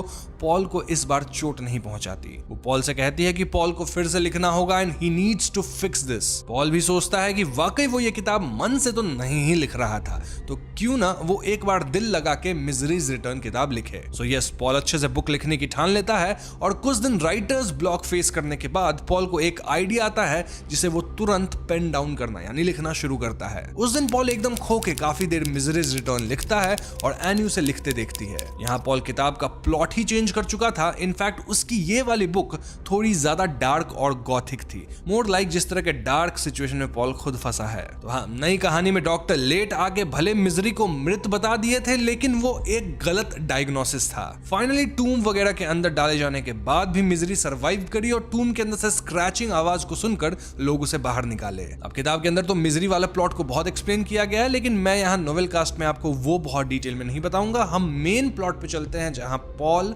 और एनी की कहानी चल रही है। सो फाइनली एनी को ये वाला वर्जन काफी पसंद आ रहा था और वो पॉल से जोकिंगली कहती है कि अगर पॉल ये किताब खत्म नहीं किया तो वो उसे मार डालेगी। नाउ जब एनी कमरे से बाहर जा रही थी तो पॉल डोरवे पे अपने व्हीलचेयर हब्स का ब्लैक मार्क नोटिस करता है। अब अगर एनी ये ब्लैक मार्क देख लेती तो वो समझ जाती कि पॉल उसके एब्सेंस में घर के अंदर व्हीलचेयर पे घूमा था। ऐसे में पॉल का अगला मिशन काइंड ऑफ यही रह गया था कि उसे ब्लैक मार्क को किसी तरह मिटा देना है। खैर कुछ समय बाद एनी भागते हुए पॉल के कमरे में आती है और वो पॉल के मुंह में कपड़ा डाल के उसे हैंडकफ कर देती है। क्यों? क्योंकि एनी के घर के बाहर एक इंसान आया था। जी हाँ दोस्तों, यहाँ एनी पॉल को वार्न करती है कि अगर वो थोड़ी सी भी आवाज किया तो वो पहले उस आदमी को मारेगी, देन पॉल को और फाइनली खुद को। नाउ पॉल खिड़की से देख पाता है कि वो आदमी एनी को एक पेपर देता है और एनी उस आदमी पे काफी चिल्लाती है। वो आदमी बिना कुछ एक्सप्रेशंस दिए वापस चला जाता है, जिसके बाद एनी पॉल के कमरे में आती है। एज इट टर्न्स आउट कि एनी के प्रॉपर्टी का टैक्स बढ़ गया है और क्योंकि एनी अपने प्रॉपर्टी टैक्स को टाइम पे नहीं करी है, वो अपने घर को बेच भी नहीं सकती। ये सुन के पॉल कहता है कि मेरे वॉलेट में $400 थे, तुम चाहो तो उन पैसों से अपना प्रॉपर्टी टैक्स भर दो। बेसिकली पॉल यहाँ जानबूझकर एनी के साथ अच्छा बर्ताव कर रहा था ताकि मौका पाके वो एनी के अगेंस्ट जा सके। वहीं एनी पॉल के इस मूव से खुश होकर उसे किस करती है। वो पैसे लेके अपना टैक्स पे करने चली जाती है और जाने से पहले वो पॉल को उसके व्हीलचेयर पे बैठा देती है एज आस्क्ड बाय पॉल, क्योंकि पॉल का कहना था कि वो किताब लिखेगा। तो हाँ, एनी के जाते पॉल बॉबी पिन से फिर लॉक खोलता है, देन ब्लैक मार्क को मिटा देता है और इसके बाद ज्यादा कुछ और स्टंट नहीं ट्राई करता, बल्कि किताब लिखने पे ध्यान देता है। क्यों? क्योंकि एनी को शक भी तो नहीं होना चाहिए, जब वो वापस आएगी तो कुछ पेजेस तो लिख के रखना है। तो हाँ, एनी के आने तक पॉल 5 पेज लिख लिया था and he was very happy about it. क्योंकि फास्ट कास्ट लिखते वक्त पॉल एक दिन में 2 से 4 पेजेस ही लिख पाता था, लेकिन अभी वो कुछ ही घंटों में 5 पेजेस लिख ले रहा था। इनफैक्ट एक दिन में तो वो कई बार 12 पेजेस तक लिख लेता था। वहीं एनी भी खुश थी क्योंकि नोवेल पे काम बढ़िया से चल रहा था और अब वो नोवेल कंप्लीट होने का इंतजार कर रही थी, जिसके बाद वो पूरी किताब एक बार में पढ़ेगी। खैर अगला हफ्ता नॉन इवेंटफुल था। ऑल्दो पॉल एनी के शरीर पे रेड मार्क्स देखता है। इनफैक्ट एनी अच्छे मूड में भी नहीं थी और इससे पॉल डिड्यूस कर लेता है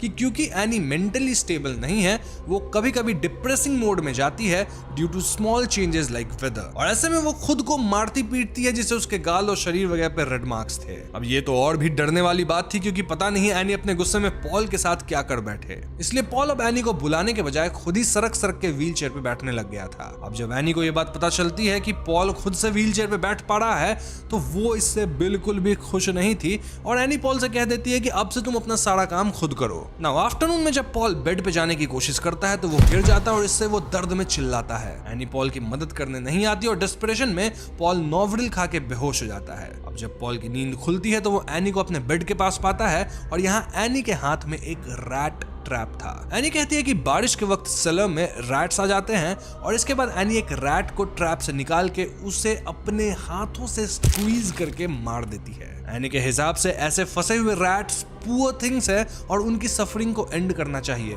जैसे पॉल अभी फंसा हुआ है और इसीलिए वो पॉल को और खुद को भी खत्म कर लेगी। ये सुनते पॉल तुरंत कहता है कि पहले उसे अपनी किताब मिजरीज रिटर्न को खत्म करना है और ये सुन के एनी थम जाती है। यहाँ एनी रैट का खून चाटते हुए कहती है कि पॉल यहाँ से कभी नहीं निकल पाएगा और पॉल इस पे ज्यादा कुछ नहीं कहता। एनी फिर कहती है कि मुझे अब अपने लाफिंग प्लेस पे जाना होगा जहां मैं चिल्ला के अपनी फ्रस्ट्रेशन निकाल पाऊंगी, क्योंकि मैं अभी यहाँ रही तो काफी डेंजरस हो जाऊंगी। ऐसा कह के एनी पॉल को थोड़ा नोवरिल दे देती है एंड देन अपनी कार में अपनी सीक्रेट लाफिंग प्लेस पे चली जाती है। एनी के जाते पॉल व्हीलचेयर पे वापस घर में घूमना शुरू करता है और वो पाता है कि घर के सारे एग्जिट डोर्स पे कई लॉक्स लगाए गए थे।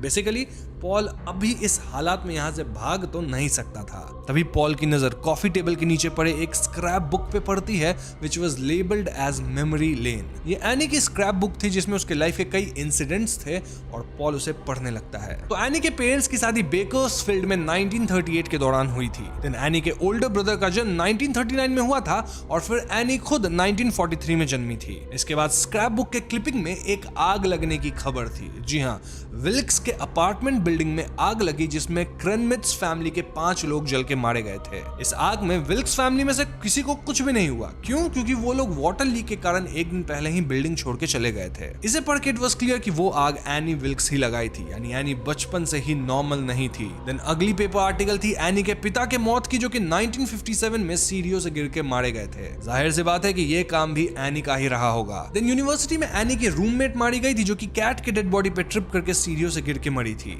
अगेन ये मौत को भी एनी ही अंजाम दी होगी। बेसिकली देखा जाए तो ये स्क्रैप बुक एनी अपने विक्टिम्स की बनाई हुई थी और इससे पॉल समझ गया था कि एनी इंसानों को मारने में थोड़ा भी नहीं हिचकिचाती है। आगे एनी एक हॉस्पिटल में एज ए नर्स हायर हो गई, जिसके बाद वहां के कई एल्डरली पेशेंट्स मरने लगे। अब क्योंकि एनी ये कत्ले करती थी, वो एक हॉस्पिटल में ज्यादा दिन कभी नहीं टिकती थी और इसी दौरान वो राल्फ डूगन नामक इंसान से शादी कर ली। ये कपल मिलके एक घर खरीद लिए, लेकिन इनकी शादी 1 साल भी नहीं टिक सकी। राल्फ 1980 में डिवोर्स फाइल किया क्योंकि उसके हिसाब से एनी मेंटली क्रूअल थी। नाउ 1981 में एनी अगेन एल्डरली पेशेंट्स को मारना शुरू की और 1982 में वो मैटरनिटी डिपार्टमेंट की हेड नर्स बन गई। यानी कि यहाँ वो नवजात बच्चों को मारने लग गई और जून के महीने में उस पे एक इन्फेंट को मारने का इल्जाम भी लगा। अब क्योंकि एनी के खिलाफ पुख्ता सबूत नहीं थे तो एनी को सजा नहीं हुई, लेकिन सबको कहीं ना कहीं लगने लग गया था कि एनी इज डेंजरस, जिस वजह से उसे ड्रैगन लेडी निकनेम दिया गया। इतना ही नहीं, आगे स्क्रैप बुक में किसी यंग मैन के मरने की खबर थी near glider wild life preserve. उस आदमी के बॉडी पार्ट्स हाईवे 9 पे मिले एंड इट वाज क्लियर कि ये काम भी एनी का ही था। स्क्रैप बुक की आखिरी क्लिपिंग पॉल के गायब होने की थी, व्हिच मींस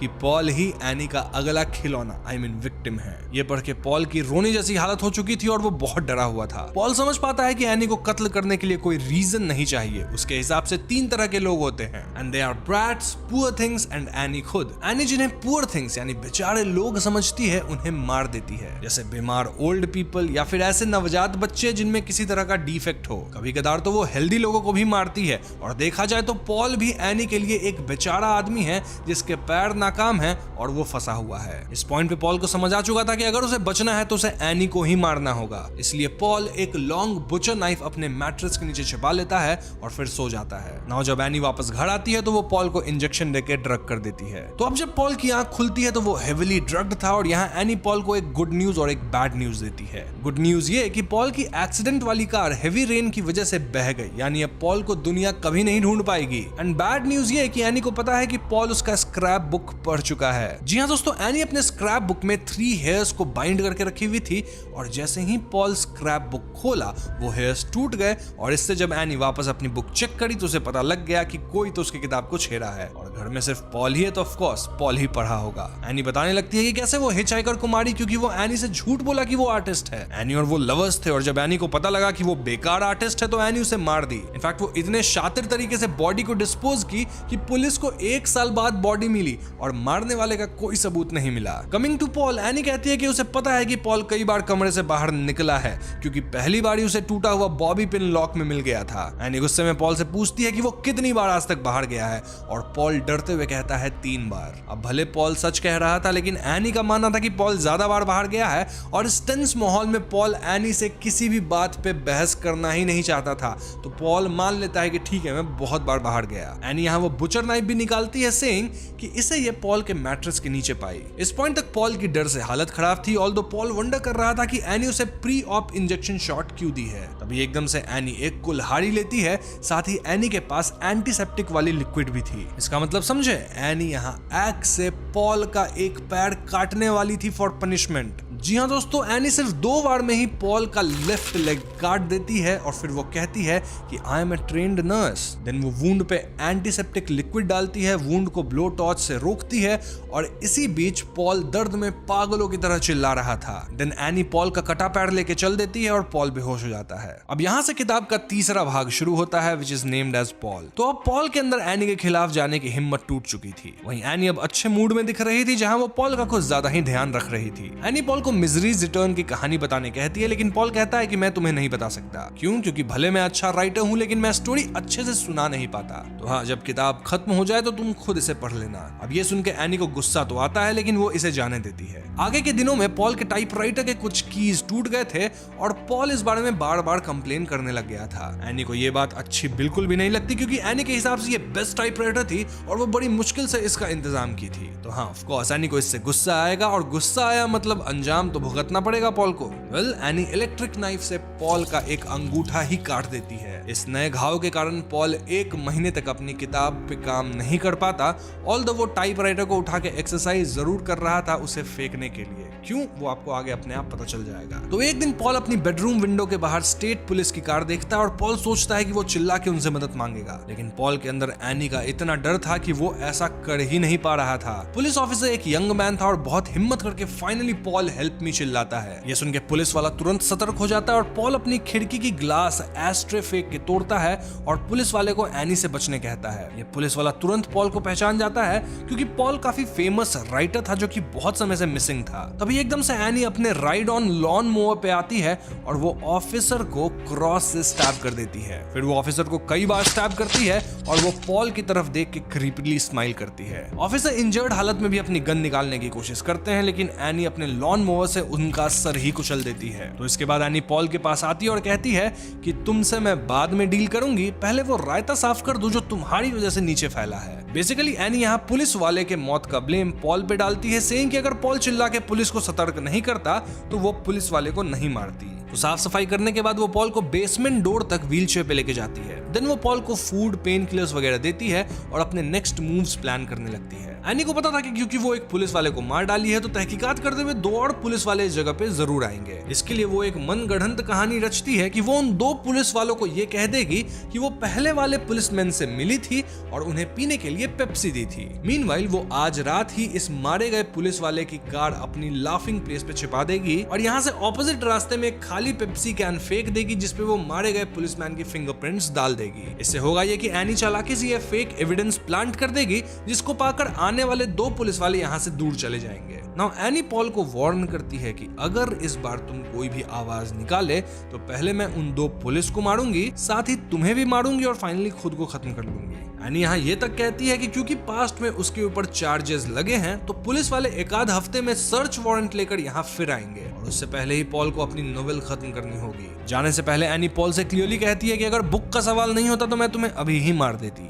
एनी के हिसाब से मिजरीज रिटर्न बेस्ट बुक होने वाली है and she can not wait to read it. इसके बाद एनी पॉल को अंधेरे बेसमेंट में छोड़ के हंसते हुए चली जाती है और अब अंधेरे में पॉल को एक बारबेक्यू पॉट मिलता है और ये वही पॉट है जिसमें एनी उसकी फास्ट कार किताब की मैन्युस्क्रिप्ट बर्न करवाई थी। इससे पॉल के दिमाग में एक आइडिया कौंधता है। तो आफ्टरनून में एनी वापस आती है और वो पॉल को अपने बैक पे लेके ऊपर जाती है। इसी दौरान पॉल चुपके से लाइटर फ्लूइड चुरा लेता है और इसे अपने मैट्रेस के अंदर छुपा लेता है। पॉल ये भी मेक श्योर करता है कि एनी मिजरीज रिटर्न तब तक न पढ़े जब तक वो किताब कंप्लीट न कर ले and any was okay with it क्योंकि वो बुक को लेके काफी एक्साइटेड थी। अगले दिन पॉल पेन पेपर से वापस लिखना शुरू करता है और अब तक वो लाइटर फ्लूइड को अच्छे से कहीं और छुपा दिया था। इसी दौरान वाकई एनी के घर पे 2 पुलिस वाले पूछताछ करने आते हैं और पॉल इस बार कोई आवाज नहीं करता। पॉल अपने मन में सोच रहा था कि पुलिस वाले ज्यादा से ज्यादा एनी को जेल में डाल देंगे लेकिन अब मैं एनी को खुद अपनी हाथों से मार के बदला लूंगा। मीनवाइल एनी अपने प्लान को अंजाम देती है जहां वो मारे गए ऑफिसर जिनका नाम कुशना था उनसे मिलने की बात बताती है एंड देन पेप्सी वाली झूठी कहानी चिपका देती है। ये सब सुनकर ये दोनों पुलिस वाले चले जाते हैं ऑल्दो उनका शक एनी पे अब भी था क्योंकि एनी के इर्द गिर्द पास्ट में काफी वायलेंट चीजें हो रखी थी। इसके 2 दिन बाद तक पॉल चुपचाप किताब कंप्लीट कर रहा था और अब तक ऑफिसर कुशना के मौत की खबर आग की तरह मीडिया में फैल चुकी थी। इतनी कि कई रिपोर्टर्स अब एनी के घर रिपोर्टिंग करने आ गए थे और एनी उन्हें बंदूक दिखा के भगा रही थी। एनी इन सबसे इतनी फ्रस्ट्रेट हो रही थी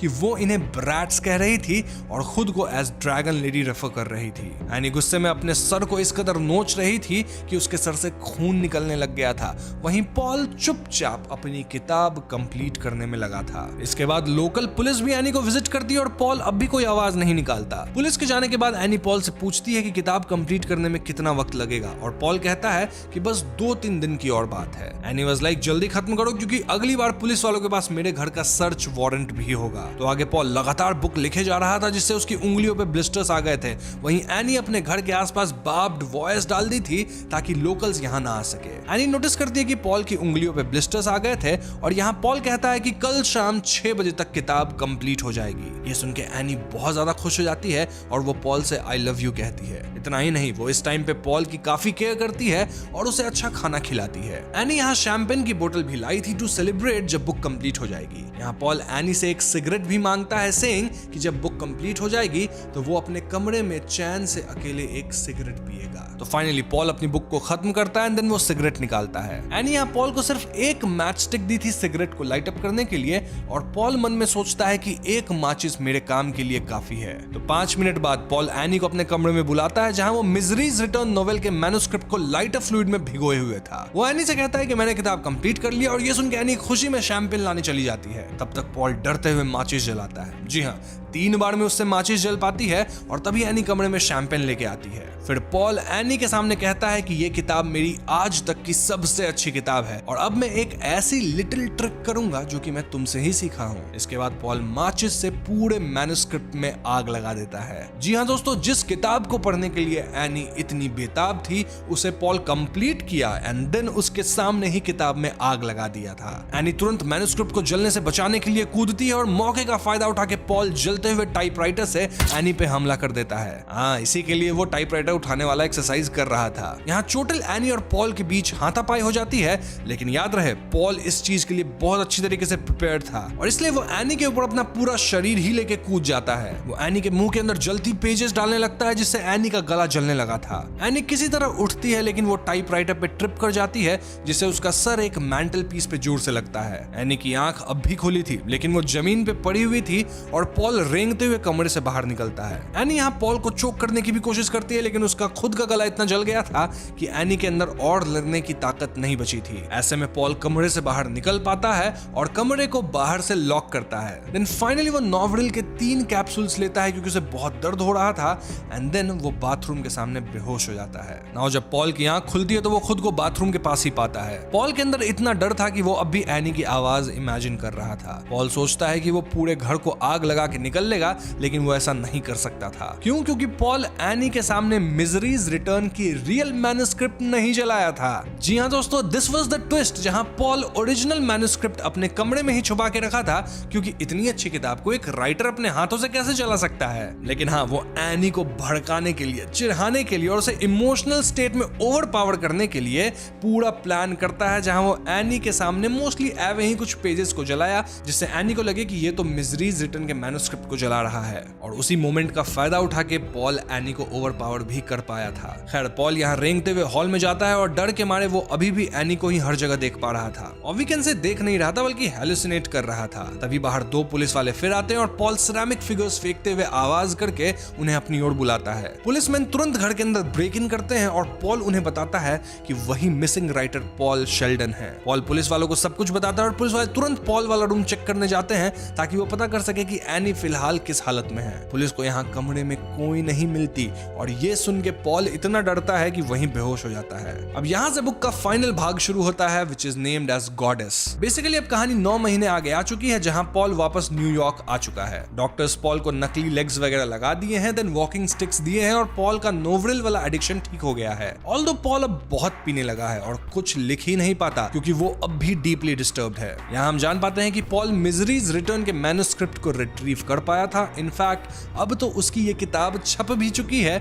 which was very very successful. This makes Paul wonder कि क्या वो इतनी अच्छी किताब इसलिए लिख पाया क्योंकि वो बहुत अजीब सिचुएशन में था। देखा जाए तो पॉल को पीने की आदत तो थी और सारी नॉवेल्स को ड्रंक स्टेट में ही वो लिखता था, लेकिन मिजरीज रिटर्न एक ऐसी किताब थी जिसे पॉल पूरे होशो हवास में टॉर्चर सहते हुए और डेडिकेशन के साथ लिखा था। पॉल के एडिटर का कहना था कि पॉल को अपनी उस ट्रॉमेटाइजिंग इंसिडेंट पे भी बुक लिखनी चाहिए, लेकिन पॉल का मानना था कि वो उस घटना पे कभी नहीं लिख पाएगा। तो पॉल अपने अपार्टमेंट में वापस जाता है और अंदर आते ही पॉल को कुछ अजीब सी गंध आती है। वो देखता है कि एनी सफेद भूत की तरह अपने सफेद नर्स के यूनिफॉर्म में सोफे के पीछे से उठती है। एनी कुल्हाड़ी लेकर उस पर झपटती है और लगभग पॉल के शरीर को आधा काट देती है। फिर वो पॉल के दोनों हाथ काट देती है। पॉल चिल्लाने की कोशिश करता है लेकिन अंततः एनी उसका सर काट देती है। मरने से पहले पॉल गॉडेस सोचता है। गॉडेस क्यों?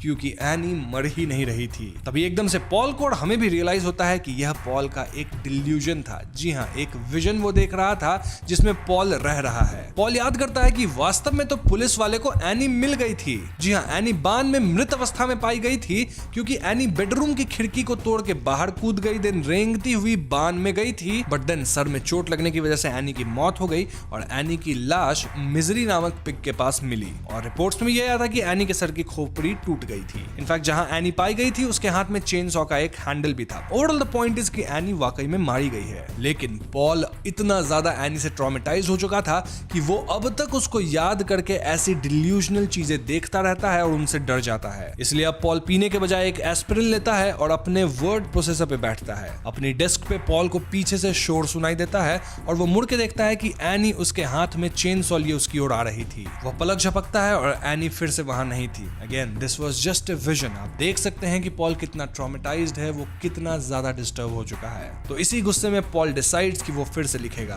किस चीज पे? वेल, पॉल न्यूयॉर्क शहर में अपना पूरा जीवन बिताने वाले एक काल्पनिक लड़के एडी डेसमंड के बारे में लिखना शुरू कर देता है। एक बार जब पॉल को एहसास होता है कि जब भी वो एनी को देख पाता है वो सब काल्पनिक है, रियल नहीं है, तो वह अब अपने जीवन और इस प्रकार अपनी लेखन प्रक्रिया को नियंत्रण करने का निर्णय लेता है। यानी कि पॉल अब अपनी जिंदगी को अपने हिसाब से जीना चाहता था, उसे कंट्रोल करना चाहता था और एनी से नहीं डरना चाहता था। यहीं पे मिजरी नोवेल खत्म हो जाती है। तो दोस्तों, ये थी पूरी नोवेल की कहानी, और कहानी काफी स्ट्रेट फॉरवर्ड सी है, जहां कुछ थियरीज वगैरह तो ऐसी है नहीं। ऑल्दो मैं यहाँ आपके कुछ डाउट्स को क्लियर जरूर कर देना चाहूंगा। So the first thing is कि पॉल को विश्वास था कि एनी को सबसे ज्यादा चोट पहुंचाने वाली चीज यह होगी कि वह उस मैन्युस्क्रिप्ट को नष्ट कर दे जिसे वह बहुत पसंद करती थी। उसने मैन्युस्क्रिप्ट को नष्ट करने का नाटक किया, जबकि उसने असली कॉपी छुपा दी थी। देखा जाए तो पॉल को वहां एनी के साथ मरने में कोई दिक्कत नहीं थी, बस एनी को सेटिस्फैक्शन नहीं देना था, बल्कि तड़पाना था, जिस तरह से एनी पॉल को इतने महीनों तक तड़पाई थी। देखा जाए तो उसी तरफ में एनी विचलित हुई और पॉल उसे ओवरपावर कर पाया।